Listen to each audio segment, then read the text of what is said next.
ایک یہودی اپنے گھر کی چھت پر کھڑا سورج ڈوبنے سے پہلے کا منظر دیکھ رہا تھا۔ پرندوں کی قطاریں شام کو اپنے اپنے گھروں کو لوٹ رہی تھیں۔ ان کی چہچہاہٹ اسے بڑی بھلی لگ رہی تھی۔ دور افق میں سورج کسی سرخ ٹکیا کی مانند غروب ہو رہا تھا۔ آخر سورج غروب ہو گیا۔ پرندوں کے نغمے مدھم پڑھتے پڑھتے آخر معدوم ہو گئے اور فضا میں ایک شیریں اور باروب آواز بلند ہوئی، اللہ اکبر، اللہ اکبر۔ یہودی کے کانوں سے یہ آواز سفر کرتی ہوئی اس کے دل تک جا پہنچی۔ اسے یوں لگا جیسے یہ آواز اس کے جسم کے ہر رونگٹے میں پہنچ گئی ہے۔ اس یہودی کی عجیب کیفیت تھی۔ حضرت بلال کی آواز سے اس کے بدن میں سنسنی دوڑ رہی تھی، مگر اس کا تعصب اسے یہ آواز نہ سننے کا مشورہ دے رہا تھا، مگر اس نے اپنے آپ کو اس مشورے پر عمل نہ کرنے پر مجبور پایا۔ لاکھ کوشش اور ارادے کے باوجود بھی وہ حضرت بلال کی آواز سے اپنے کان بند کرنے میں کامیاب نہ ہو سکا۔ اس نے پوری اذان سنی۔ اذان پوری ہوئی تو وہ بڑبڑایا، اپنے آپ سے جھگڑا، مجھے یہ آواز نہیں سننی چاہیے، یہ آواز جادوئی ہے، ایک طلسم ہے، اس لیے یہ مجھے فتنے میں ڈال دیتی ہے۔ مگر وہ پھر اپنے آپ سے کہتا کہ وہ ہر دفعہ اذان سننے کے بعد یہی کچھ سوچتا اور اپنے آپ سے یہی کچھ کہتا ہے، مگر آج اس کے اندر کا رد عمل پہلے سے بہت مضبوط تھا۔ وہ ایسے طریقے سوچنے لگا کہ جو اس آواز کو ہمیشہ کے لیے خاموش کر دے۔ سوچ سوچ کر اس کے شیطانی ذہن میں ایک منصوبہ آ ہی گیا۔ اسے یقین تھا کہ وہ اپنے منصوبے میں یقیناً کامیاب ہوگا۔ حالات اس کی کامیابی کے لیے بڑے سازگار تھے۔ حضرت بلال مدینہ کے بازار میں خریداری کی غرض سے آئے تھے۔ ان کے ہمراہ ایک غریب اور مفلوق الحال مسلمان تھا۔ انہیں رسول اللہ صلی اللہ علیہ وآلہ وسلم سے خصوصی ہدایت ملی تھی کہ وہ بازار سے اسے غلہ، کمبل اور کپڑے خرید کر دیں۔ انہوں نے یہ ساری خریداری قرض پر کرنا تھی۔ اس وقت مسلمانوں پر تنگ دستی کے حالات تھے۔ انصار سے جو کچھ بن پڑا تھا انہوں نے اس سے زیادہ کر دکھایا تھا، مگر اس کے باوجود نادار مہاجر مسلمانوں کی ایک تعداد ایسی تھی جو بے سہارا تھی اور ان کے لیے کچھ میسر نہ تھا۔ ایسے موقعوں پر رسول اللہ صلی اللہ علیہ وآلہ وسلم نے کئی مرتبہ قرض لے کر ضرورت مندوں کی ضرورت پوری کی تھی۔ بعض اوقات یہ قرض کسی غیر مسلم سے لینا پڑ جاتا تھا۔ مدینہ میں یہودی مالدار تھے اور وہی منفعت پر قرض دیتے تھے۔ اس وقت تک سود حرام نہ ہوا تھا۔ اس وقت حضرت بلال کسی ایسے شخص کی تلاش میں تھے جس سے انہیں قرض مل جائے یا مطلوبہ چیزیں ادھار میسر آ جائیں، مگر ابھی تک انہیں اس میں کامیابی نہیں ہوئی تھی۔ یہی وہ موقع تھا جس کی ان کی اذان سے تنگ یہودی کو تلاش تھی۔ وہ خاصی دیر سے حضرت بلال کو دیکھ رہا تھا۔ جب 3-4 جگہ سے انہیں انکار ہوا تو وہ سامنے آیا اور بولا، دوست، لگتا ہے تمہیں قرض چاہیے؟ جی ہاں، آپ کا خیال درست ہے۔ حضرت بلال نے قدر حیرت سے اس کی طرف دیکھتے ہوئے فرمایا، تو پھر آئیے، میرے پاس گنجائش ہے اور میں آپ کو جانتا بھی ہوں۔ آپ مؤذن ہیں اور بلال ہے آپ کا نام۔ مجھے آپ پر اعتماد ہے، آپ جتنا چاہیں قرض مل جائے گا۔ حضرت بلال یہودی کی اس فراخ دلانہ پیشکش پر حیران ہوئے اور سوچنے لگے کہ کہیں دال میں کچھ کالا تو نہیں۔ وہ اچھی طرح جانتے تھے کہ مدینے کے یہودی تو روپے پیسے کے بڑے حریص ہیں، مگر پھر اپنی مجبوری کا خیال آیا اور انہوں نے اس سے قرض لینے کا ارادہ کر لیا۔ انہوں نے اپنی ضرورت بتائی کہ کچھ غلہ اور کپڑے خریدنے ہیں اور اسی قدر قرض چاہیے۔ یہودی بولا، دیکھو بلال، قرض تو میں آپ کو ضرور دوں گا، مگر ضمانت کے طور پر آپ کی کوئی چیز میرے پاس رہے گی، یہ میرا اصول ہے۔ اللہ کے بندے، اگر میرے پاس کوئی چیز ہوتی تو کیا میں تم سے قرض لیتا؟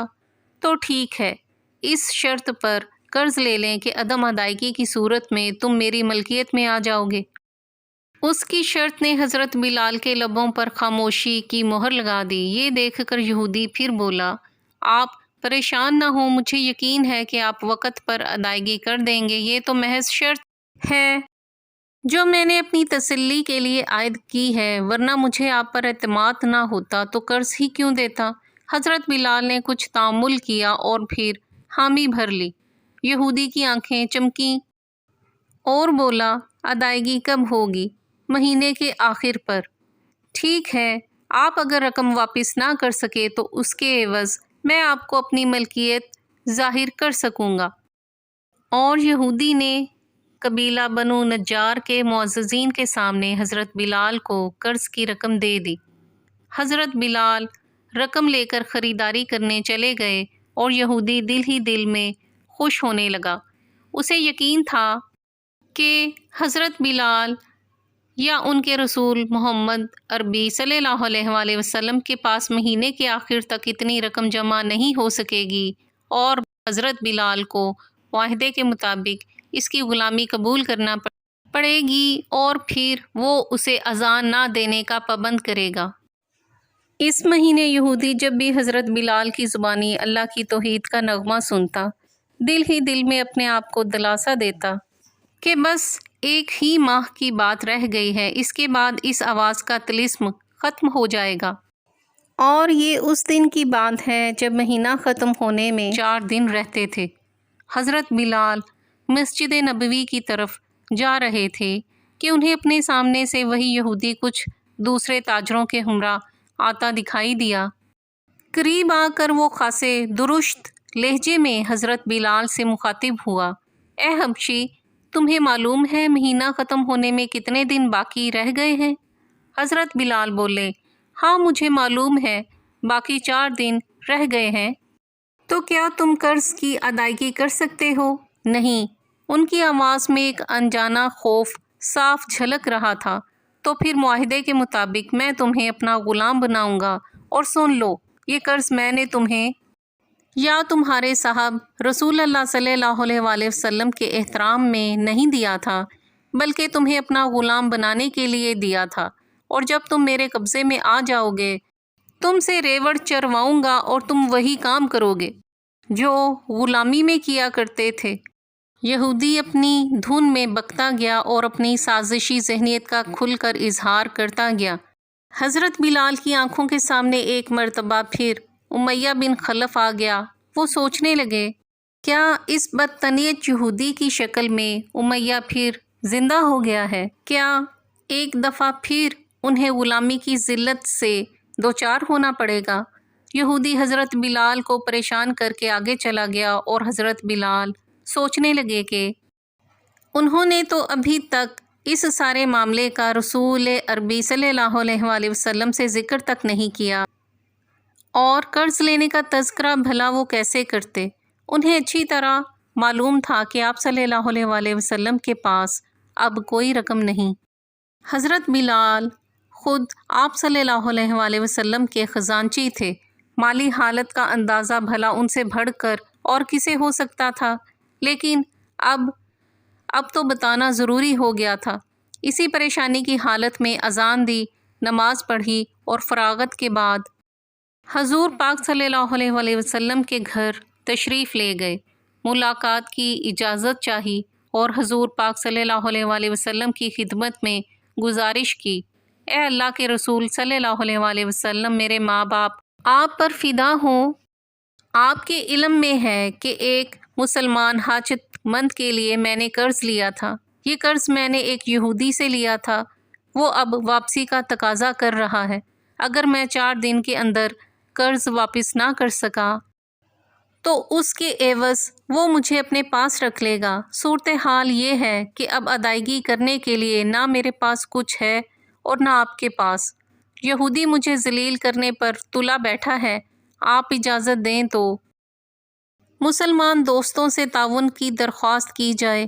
حضرت صلی اللہ علیہ وآلہ وسلم نے معاملے پر غور کیا اور یہ رائے دی کہ ان حالات میں ایسا کرنا مناسب نہ ہوگا۔ دراصل آپ صلی اللہ علیہ وسلم اچھی طرح جانتے تھے کہ مسلمان تو ان کے حکم پر اپنا سب کچھ لا کر ان کے حوالے کر دیں گے، چنانچہ ایسا کرنا ان پر ضرورت سے زیادہ بوجھ ڈالنے کے مترادف ہوگا۔ رسول اللہ صلی اللہ علیہ وسلم کا یہ جواب حضرت بلال کے لیے غیر متوقع تھا، مگر وہ کچھ نہ بولے، البتہ پریشانی چہرے پر ظاہر تھی۔ وہ سیدھے گھر گئے، سوچوں کا شکار، اندیشوں سے دل فگار، غلامی کے خطرے سے بے حال۔ اس کیفیت نے انہیں ماضی کی تلخ یادوں کی وادی میں دھکیل دیا۔ غلامی کے دن، اذیت کے لمحات، ذلت کا احساس ان پر اس قدر طاری تھا کہ نیند ان کی آنکھوں سے کوسوں دور تھی۔ خاصی دیر کروٹیں بدلتے رہے، پھر اٹھے، اپنی تلوار، میان، نیزہ اور جوتے اپنے قریب رکھے اور پھر لیٹ گئے۔ پوری رات وہ بے چین رہے، سو جاتے مگر پھر بیدار ہو جاتے۔ آخر صبح ہوئی، وہ تیار ہو کر مسجد نبوی کی طرف قدم اٹھانے لگے۔ راستے میں انہیں ایک صحابی نے رسول اللہ صلی اللہ علیہ وسلم کا یہ پیغام دیا کہ حضور انور صلی اللہ علیہ وسلم انہیں یاد فرما رہے ہیں۔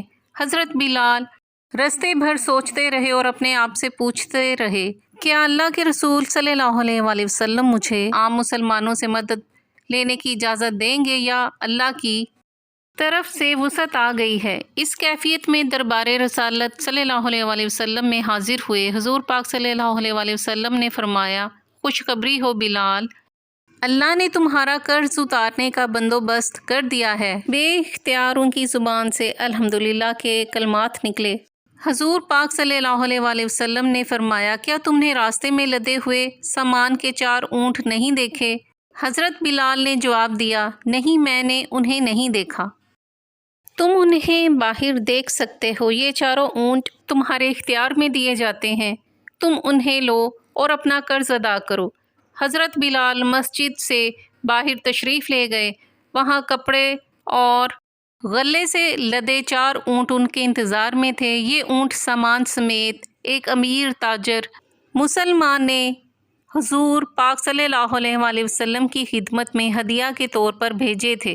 حضرت بلال نے اللہ کا شکر ادا کیا اور اونٹوں سے سامان اتار کر انہیں چادر میں ڈالا اور خوشی خوشی مسجد گئے، اذان دی، رسول اللہ صلی اللہ علیہ وسلم کی امامت میں نماز پڑھی اور البقیع کی طرف چل دیے۔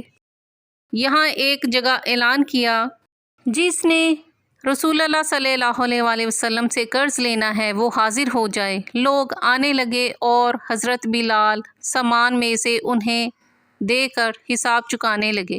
آخر وہ یہودی بھی آیا۔ حضرت بلال اس مکار کی شکل دیکھ کر کہنے لگے، تم اپنا قرض واپس لو، آئندہ میں تم سے کبھی قرض نہیں لوں گا۔ یہودی نے سازش کی تھی اور اللہ نے اسے ناکام بنا دیا۔ اسے اپنی ناکامی پر سخت افسوس تھا۔ وہ نہیں جانتا تھا کہ عزت و ذلت انسان کی بجائے اللہ کے ہاتھ میں ہے۔ حضرت بلال نے سارا قرضہ اتار دیا اور ان کے پاس صرف 2 اوقیہ سونا بچا۔ وہ واپس مسجد نبوی پہنچے۔ دوپہر کا وقت ہو چکا تھا۔ دیکھا تو حضور پاک صلی اللہ علیہ وسلم اکیلے مسجد میں تشریف فرما تھے۔ حضرت بلال سے دریافت فرمایا، کیا قرض ادا ہو گیا؟ ہاں اللہ کے رسول صلی اللہ علیہ وسلم، تمام قرض ادا ہو گیا۔ کیا کچھ باقی بچا ہے؟ ہاں 2 اوقیہ سونا بچا ہے۔ میں چاہتا ہوں کہ تم مجھے اس کے بوجھ سے نجات دلاؤ۔ حضرت بلال نے وہ سونا بھی کسی محتاج کو دے دیا اور پھر آپ صلی اللہ علیہ وسلم کو بتایا کہ اب کوئی سامان نہیں بچا اور نہ ہی کوئی محتاج اور سائل بچا ہے۔ آپ صلی اللہ علیہ وسلم نے اللہ کا شکر ادا کیا۔ اگر آپ کو ہماری کاوش پسند آئی ہو تو ویڈیو کو لائک کریں، شیئر کریں اور ہمارے YouTube channel book shelf official کو سبسکرائب کریں۔ شکریہ۔